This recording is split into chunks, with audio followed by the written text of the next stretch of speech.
MS வேர்டில் இருக்கிற find அப்படிங்கிற ஆப்ஷனை பற்றி தான் இன்றைக்கி இந்த வீடியோவில் நம்ம பார்க்க போகிறோம். இந்த வீடியோவை பார்க்குறதுக்கு முன்னாடி நீங்கள் இன்னும் நம்ம சேனலை சப்ஸ்கிரைப் பண்ணாமல் இருந்தீங்கன்னா மறக்காமல் சப்ஸ்கிரைப் பண்ணிக்கோங்க. உங்கள் ஃப்ரெண்ட்ஸுக்கும் இந்த வீடியோவை ஷேர் பண்ணுங்கள். யாராவது ஒருத்தருக்கு கண்டிப்பாக இந்த வீடியோ யூஸ்ஃபுல்லாக இருக்கும். ஃபஸ்ட்டு எம்எஸ் வேர்டை ஓப்பன் பண்ணிக்குவோம். எம்எஸ் வேர்டில் ஒரு 5 பேராகிராஃப் டைப் பண்ணிக்கலாம். பேராகிராஃப் டைப் பண்ணுறதுக்கு ஈக்குவல் டு RAND ரேண்ட் அப்படின்னு டைப் பண்ணிவிட்டு ஓப்பன் ப்ராக்கெட் க்ளோஸ் ப்ராக்கெட் கொடுத்துட்டு என்டர் கொடுத்தோம் அப்படின்னா ஒரு 5 பேராகிராஃப் ஓப்பன் ஆகும். இந்த 5 பேராகிராஃப் வச்சு நம்ம அந்த ஃபைண்ட் அப்படிங்கிற ஆப்ஷனை எப்படி ஒர்க் பண்ணுறதுங்கிறது பார்ப்போம். இந்த ஃபைண்டில் 2 டைப் இருக்குது. ஒன்று நார்மல் ஃபைண்டு, இன்னொன்று அட்வான்ஸ்டு ஃபைண்டு. நார்மல் ஃபைண்ட் அப்படிங்கிறது ஒன்றும் இல்லை, நமக்கு தேவையான வார்த்தை எங்கெல்லாம் இருக்கோ அங்கெல்லாம் தேடி கொடுக்கறது தான் நார்மல் ஃபைண்டு. அட்வான்ஸ்ட் ஃபைண்ட் அப்படிங்கிறது சில கண்டிஷன்ஸை வச்சு நமக்கு தேவையான வார்த்தைகளை தேடி எடுக்கிறது அட்வான்ஸ்டு ஃபைண்ட். இந்த ஃபைண்டுக்கு ஷார்ட்கட் கீ கண்ட்ரோல் எஃப் கொடுத்தோம் அப்படின்னா ஃபைண்ட் ஓப்பன் ஆகும். இதில் உங்களுக்கு என்ன வேர்டு வேணுமோ அந்த வேர்டை நீங்கள் டைப் பண்ணிக்கலாம். இப்போ எனக்கு FOR அப்படின்னு நான் கொடுக்குறேன். இப்போ ஃபார் அப்படிங்கிற வார்த்தை எங்கெல்லாம் இருக்கோ அது எல்லா இடத்தையுமே நமக்கு ஹைலைட் பண்ணி காமிக்குது. இதுதான் நார்மல் ஃபைண்டு. இப்போ அட்வான்ஸ்ட் ஃபைண்ட்னா என்னென்னு பார்ப்போம். இந்த அட்வான்ஸ்ட் ஃபைண்ட் அப்படிங்கிறது ஹோம் டேபில் இந்த இடத்துல ஃபைண்டுன்னு இருக்கு இல்லையா, இதில் அட்வான்ஸ்ட் ஃபைண்ட் இங்கே இருக்குது. இதை கிளிக் பண்ணோம்னா இந்த find and replace dialog box open ஆகும். இது நார்மலாக இருக்கிற ஃபைண்டு தான். மற்ற சாஃப்ட்வேர்ஸ்லலாம் பார்த்தீங்கன்னா, மற்ற வெர்ஷன்ஸ்லலாம் பார்த்தீங்க அப்படின்னா இருக்கிற நார்மல் ஃபைண்ட் அண்ட் ரீப்ளேஸ் தான். இதில் என்ன அட்வான்ஸ்டு இருக்குது அப்படின்னு பார்த்தீங்கன்னா, இந்த இடத்துல ஃபைண்ட் இன்னு இருக்குது. ஃபைண்ட் இன்னை கிளிக் பண்ணிட்டு மெயின் டாக்குமெண்ட் நான் கொடுக்குறேன் அப்படின்னா இங்கே நான் என்ன கொடுத்துருக்கனோ அது இந்த டாக்குமெண்ட்டில் எங்கெல்லாம் இருக்கோ அங்கெல்லாம் நமக்கு காட்டும். இங்கே பார்த்தீங்கன்னா முதல்ல ஹைலைட் பண்ணி காமிச்ச மாதிரி தான் இங்கேயும் நமக்கு ஹைலைட் பண்ணி காமிக்குது. அடுத்தது இப்போ இதையே நம்ம கிளிக் பண்ணோன்னா இந்த இடத்துல கரண்ட் செலெக்ஷன் ஒன்று இருக்குது. இந்த கரண்ட் செலெக்ஷன்னா என்னென்னா, நம்ம எதுவுமே டைப் பண்ணாத போது இந்த ஃபைலில் எங்கெல்லாம் அந்த வார்த்தை இருக்கோ அங்கே எல்லாமே நமக்கு காமிக்கும். இதுவே எனக்கு எல்லா இடத்துலையும் எனக்கு வேணாம், நான் செலக்ட் பண்ணியிருக்கிற இந்த ஏரியாவுக்குள்ளே மட்டும் எனக்கு அந்த வேர்டு இருக்கான்னு சர்ச் பண்ணி காட்டணும் அப்படின்னா அதை செலக்ட் பண்ணிவிட்டு ஃபைண்ட் இன்ல கிளிக் பண்ணிவிட்டு கரண்ட் செலெக்ஷன் அப்படிங்கிறத நம்ம கிளிக் பண்ணோம் அப்படின்னா நமக்கு இந்த செலக்ட் பண்ணியிருக்கிற ஏரியாவுக்குள்ளே எந்த இடத்துல இருக்குது அப்படிங்கிறத நமக்கு காமிச்சிரும். இதுதான் கரண்ட் செலெக்ஷன் மெயின் டாக்குமெண்ட் அப்படிங்கிற ஆப்ஷன். எனக்கு அடுத்ததுக்கு போகணுன்னா ஃபைண்ட் நெக்ஸ்ட் இப்படி நம்ம கொடுத்தோம்னா ஃபைண்ட் நெக்ஸ்ட் வந்துக்கிட்டே இருக்கும். அடுத்தது மோர் அப்படிங்கிற இந்த ஆப்ஷனை கிளிக் பண்ணுவோம். இந்த ஆப்ஷனை கிளிக் பண்ணிங்கன்னா மேட்ச் கேஸ்னு ஒன்று இருக்குது. இந்த மேட்ச் கேஸ் அப்படின்னா என்னென்னா, நான் இங்கே ஸ்மால் லெட்டரில் கொடுத்துருக்குறேன், எனக்கு இங்கே ரிசல்ட்டும் ஸ்மால் லெட்டரில் தான் இருக்குது. இதுவே நான் கேப் லெட்டரில் கொடுக்குறேன்.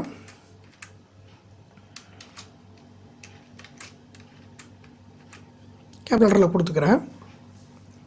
இப்போது ஃபைண்ட் நெக்ஸ்ட் கொடுக்குறேன். இங்கே பாருங்கள், இங்கே கேப் லெட்டரில் இருந்தாலும் நமக்கு இந்த இடத்துல காட்டுது. மறுபடியும் ஃபைண்ட் நெக்ஸ்ட். அப்படி இல்லைனா நம்ம இடத்துல மெயின் டாக்குமெண்ட் கொடுத்துக்கலாம். மெயின் டாக்குமெண்ட் கொடுத்தாலும் நமக்கு இங்கே சர்ச் பண்ணி காட்டுது. இப்போது இந்த மேட்ச் கேஸ் அப்படிங்கிறத டிக் பண்ணிடுவோம். இந்த மேட்ச் கேஸ் அப்படிங்கிறத டிக் பண்ணிவிட்டு ஃபைண்ட் இன்ல மெயின் டாக்குமெண்ட் கிளிக் பண்ணிக்கலாம். இப்போ பாருங்கள், இந்த ஒரு இடத்துல மட்டும்தான் காட்டுது. ஏன் அப்படின்னா, இந்த மேட்ச் கேஸை நம்ம டிக் பண்ணிட்டோம்னா இங்கே என்ன கொடுத்துருக்குறோமோ எக்ஸாக்டாக அதே மாதிரி இந்த இடத்துல இருந்தால் மட்டும்தான் காட்டும், இல்லைன்னா காட்டாது. ஒரு எழுத்து கேப் லெட்டர் ஸ்மால் லெட்டர் மாறி இருந்தாலும் நமக்கு இந்த இடத்துல காட்டாது. இதே நீங்கள் டிக்கை எடுத்து விட்டுட்டிங்கன்னா அது கேப் லெட்டரா ஸ்மால் லெட்டரா அப்படிங்கிறதெல்லாம் பார்க்காது. அந்த லெட்டர் இருந்துச்சுன்னா உங்களுக்கு காமிச்சிடும். இப்போ பாருங்கள், காட்டுது. இதுதான் மேட்ச் கேஸ். அடுத்தது ஃபைண்ட் ஹோல் வேர்ட்ஸ் ஒன்லி. இந்த ஃபைண்ட் ஹோல் வேர்ட்ஸ் ஒன்லி அப்படிங்கிற ஆப்ஷன் எதுக்காக யூஸ் பண்ணுறோம் அப்படின்னா, இப்போது எனக்கு இந்த இடத்துல பாருங்கள் ஃபார் அப்படின்னு இங்கே காமிச்சிருக்கு, இங்கேயும் ஃபார் காமிக்குது, இங்கேயும் ஃபார் காமிக்குது, இங்கேயும் காமிக்குது. இங்கே பாருங்கள் பிஃபோர் அப்படிங்கிற இடத்துல நமக்கு வந்து ஃபாரை காமிக்குது. இது வார்த்தை கிடையாது. எனக்கு தேட வேண்டியது ஃபாரில் ஆரம்பிக்கணும். அதாவது ஃபார் அப்படிங்கிற வார்த்தையை தான் நான் தேடணும். இது வந்து வார்த்தை கிடையாது, இந்த வார்த்தைக்கு உள்ளே இருக்கிற எழுத்து. இப்போ நான் இதை டிக் பண்ணிவிட்டு ஃபைண்ட் இன்ல மெயின் டாக்குமெண்ட்டை கிளிக் பண்ணுறேன். இப்போ பாருங்கள், இந்த இடத்துல காட்டல. நீங்கள் இதை டிக் பண்ணிட்டீங்கன்னா இங்கே கொடுத்துருக்கிற வார்த்தைக்கு முன்னாடி ஒரு ஸ்பேஸு பின்னாடி ஒரு ஸ்பேஸ் இருந்தால் மட்டும்தான் காட்டும். அந்த மாதிரியான வார்த்தைகள் இருந்ததுன்னா காட்டும், இல்லைன்னா காட்டாது. இங்கே பார்த்தீங்கன்னா ஃபாருக்கு முன்னாடி ஒரு ஸ்பேஸு பின்னாடி ஒரு ஸ்பேஸ், அதே மாதிரி இங்கேயும் முன்னாடி ஒரு ஸ்பேஸு பின்னாடி ஒரு ஸ்பேஸ், இந்த மாதிரி இருக்குது. இங்கே அப்படி இல்லாததுனால உங்களுக்கு இந்த இதை காட்டலை. இந்த டிக்கை எடுத்து விட்டுட்டு சர்ச் பண்ணிங்கன்னா உங்களுக்கு காட்டும். ஸோ இதுதான் ஃபைண்ட் ஹோல் வேர்ட்ஸ் ஒன்லி. அடுத்தது use wild cards. Wild cards அப்படிங்கிறது ஒன்றும் இல்லை, ஸ்டாரையும் கொஷின் மார்க்கையும் வைல்ட் கார்ட்ஸ்ன்னு சொல்லுவாங்க. அதாவது ஒரு எழுத்துக்கு அப்புறம் எத்தனை எழுத்து வரணும், என்ன எழுத்து வரணும் அப்படின்னு டிசைட் பண்ணுறது தான் வைல்ட் கார்ட்ஸ். இதில் அந்த ஸ்டார் அப்படின்னா எந்த எழுத்தாக வேணாலும் இருக்கலாம், எத்தனை எழுத்தாக வேணாலும் இருக்கலாம்னு அர்த்தம். கொஸ்டின் மார்க் அப்படின்னா என்ன எழுத்தாக வேணாலும் இருக்கலாம், ஆனால் எத்தனை கொஸ்டின் மார்க் போடுறீங்களோ அத்தனை எழுத்து. இப்போ எனக்கு ஃபாருக்கு அப்புறம் நான் ஒரு கொஸ்டின் மார்க் போடுறேன், போட்டுட்டு வைல்ட் கார்ட்ஸ் நான் டிக் பண்ணிக்கிறேன். இப்போது ஃபைன் நெக்ஸ்ட் கொடுப்போம். மெயின் டாக்குமெண்ட் கொடுத்துட்டோம் அப்படின்னா ஃபாருக்கு அப்புறம் ஒரு எழுத்து இருக்கிற மாதிரி நமக்கு காட்டுது.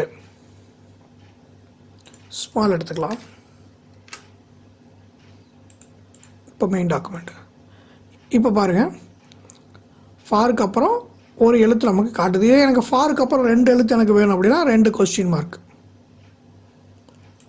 Find in main document. ஃபாருக்கு அப்புறம் 2 எழுத்து நமக்கு காட்டும். ஸோ இதுதான் வைல்ட் கார்ட்ஸ். இதே மாதிரி தான் மற்ற ஆப்ஷன்ஸும். அடுத்தது இந்த இடத்துல பார்த்தீங்க அப்படின்னா ஃபார்மேட்டுன்னு ஒன்று இருக்கும், ஸ்பெஷல்னு ஒன்று இருக்கும். இதில் நம்ம இந்த ஸ்பெஷல் எடுத்துக்கலாம். ஸ்பெஷலில் என்னென்னா பேராகிராஃப் மார்க்னு இருக்குது. பேராகிராஃப் மார்க் அப்படின்னா என்னென்னா நம்ம எந்த இடத்துலலாம் என்ட்ரு கொடுத்துருக்கோம் அப்படின்னு தெரிஞ்சுக்கணும் அப்படின்னா இந்த பேராகிராஃப் மார்க்கை யூஸ் பண்ணிக்கலாம். இப்போ நான் இதை எடுத்துடுறேன். இதை எடுத்துகிட்டு பேராகிராஃப் மார்க் கொடுக்குறேன். பேராகிராஃப் மார்க் கொடுத்துட்டு ஃபைண்ட் இன் மெயின் டாக்குமெண்ட் கொடுத்தனா எந்த இடத்துலலாம் நான் என்ட்ரு கொடுத்துருக்கேன் அப்படிங்கிறத இந்த இடத்துல பார்த்து தெரிஞ்சுக்கலாம். இந்த பேராகிராஃப் மார்க், டேப் கேரக்டரு, இது எல்லாமே வந்து பார்த்திங்கன்னா நான் பிரிண்டிங் கேரக்டர்னு சொல்லுவாங்க. இதை நம்ம எங்கே பார்க்கலாம் அப்படின்னா இந்த இடத்துல இருக்கு இல்லையா, இதை கிளிக் பண்ணிங்கன்னா உங்களுக்கு அந்த இடத்துல காட்டணும். பாருங்கள், இந்த இடத்துல எல்லாமே வந்து என்ட்ரு வந்திருக்கு. இதே நீங்கள் டேப் கொடுத்துருந்தீங்கனாலும் நமக்கு இந்த இடத்துல காட்டும். இப்போ நான் இந்த இடத்துல ஒரு டேப் அடிக்கிறேன். இந்த இடத்துல வச்சு கிளிக் பண்ணிவிட்டு ஒரு டேப் அடிக்கிறேன். எனக்கு அந்த மாதிரி ஒரு ஏரோ மார்க் வந்திருக்கு. அதே போல் இந்த இடத்துல வச்சுட்டு ஒரு டேப் அடிக்கிறேன். இந்த இடத்துல ஒரு ஏரோ மார்க் வந்திருக்கு. இந்த மாதிரி ஏரோ மார்க் வந்துச்சு அப்படின்னா அந்த இடத்துல ஒரு டேப் இருக்குதுன்னு அர்த்தம். இந்த இடத்துல பாருங்கள், ஒரு டாட் இருக்கும் நடுவில். இந்த வேர்டுக்கு இந்த வேர்டுக்கு ஒரு நடுவில் ஒரு டாட் இருக்கும். அந்த டாட்டு தான் ஸ்பேஸ். இப்போ அதெல்லாம் வந்து நம்ம இதை கிளிக் பண்ணாலே தெரிஞ்சிடும். எனக்கு எந்தெந்த இடத்துல இருக்குதுன்னு தெரிஞ்சுக்கணும் அப்படின்னா இந்த ஃபைண்டில் போய் நம்ம தெரிஞ்சுக்கலாம். அட்வான்ஸ்ட் ஃபைண்ட் எடுத்துக்கலாம், ஸ்பெஷல் எடுத்துக்குவோம். இப்போ நான் டேப் கேரக்டர் கொடுக்குறேன். டேப் கேரக்டர் கொடுத்துட்டு ஃபைண்ட் இன் மெயின் டாக்குமெண்ட் கொடுக்குறேன். மெயின் டாக்குமெண்ட் கொடுத்தா எங்கெல்லாம் டேப் இருக்கும் அந்த இடத்துலலாம் காட்டும். நீங்கள் இந்த மெயின் டாக்குமெண்ட் தான் கொடுக்கணுங்கிறது கிடையாது, நான் ஒரு எக்ஸாம்பிளுக்காக சொல்லிட்டு இருக்கேன். நீங்கள் ஃபைன் நெக்ஸ்ட் கொடுத்துட்டிங்கன்னா உங்களுக்கு ஒன்று ஒன்றா சர்ச் பண்ணி உங்களுக்கு காட்டும். ஃபைன் நெக்ஸ்ட் இந்த இடத்துல காட்டுது, திரும்ப இந்த இடத்துல காட்டுது, திரும்ப இந்த இடத்துல காட்டுது. இந்த மாதிரி உங்களுக்கு ஒவ்வொன்றா காமிச்சிக்கிட்டு இருக்கும். இதுதான் வந்து டேப் கேரக்டர், பேராகிராஃப் மார்க். இந்த மாதிரி இது நீங்கள் கிளிக் பண்ணிக்கலாம். ஏனி டிஜிட்னா இடையில எங்கேயா நம்பர்ஸ் இருந்துச்சுன்னா நமக்கு காட்டும். இதை கிளிக் பண்ணிவிட்டு ஃபைன் நெக்ஸ்ட் கொடுங்க. அந்த இடத்துல எதுவும் இல்லை, நம்பர்ஸ் எதுவும் இல்லை. சப்போஸ் அந்த இடத்துல வந்து 8 9 ஏதோ ஒரு நம்பர் நான் கொடுக்குறேன் அப்படின்னா எனக்கு எனி கேரக்டருங்கிற இடத்துல நமக்கு காட்டும். இப்போ அது கிளிக் பண்ணோம்னா நமக்கு இந்த இடத்துல காட்டும்.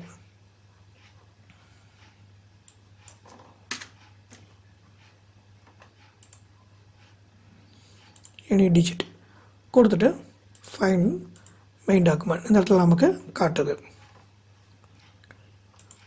அதே மாதிரி தான் மற்ற கேரக்டர்ஸ் எல்லாமே இந்த இடத்துல இருக்குது. காலம் பிரேக் உங்களுக்கு வேணும்னா காலம் பிரேக் எங்கேயா கொடுத்துருந்தீங்கன்னா காலம் பிரேக்கை நீங்கள் எடுத்துக்கலாம். அதே போல் வந்து செக்ஷன் பிரேக் எங்கே இருக்குது அப்படிங்கிறது எல்லாமே பார்த்துக்கலாம். இந்த மாதிரி உங்களுக்கு எந்த வேர்டு வேணாலும் நீங்கள் தேடி எடுத்துக்கலாம். அதுக்கு யூஸ் ஆகிறது தான் இந்த ஃபைண்ட் அப்படிங்கிற ஆப்ஷன். அதுக்கு அடுத்தது ரீப்ளேஸ் கோட்டுன்னு இருக்குது. இதை அடுத்த வீடியோவில் நம்ம பார்ப்போம். இந்த ஃபைண்டில் உங்களுக்கு வேறு ஏதாவது டவுட் இருந்ததுன்னா கீழே இருக்கிற கமெண்ட் பாக்ஸில் கமெண்ட் பண்ணுங்கள். mswordல வேறு ஏதாவது டாப்பிக் பற்றி தெரிஞ்சுக்கணும் அப்படின்னாலும் கீழே இருக்கிற கமெண்ட் பாக்ஸில் கமெண்ட் பண்ணுங்கள். மறக்காமல் சேனலை சப்ஸ்கிரைப் பண்ணிடுங்க.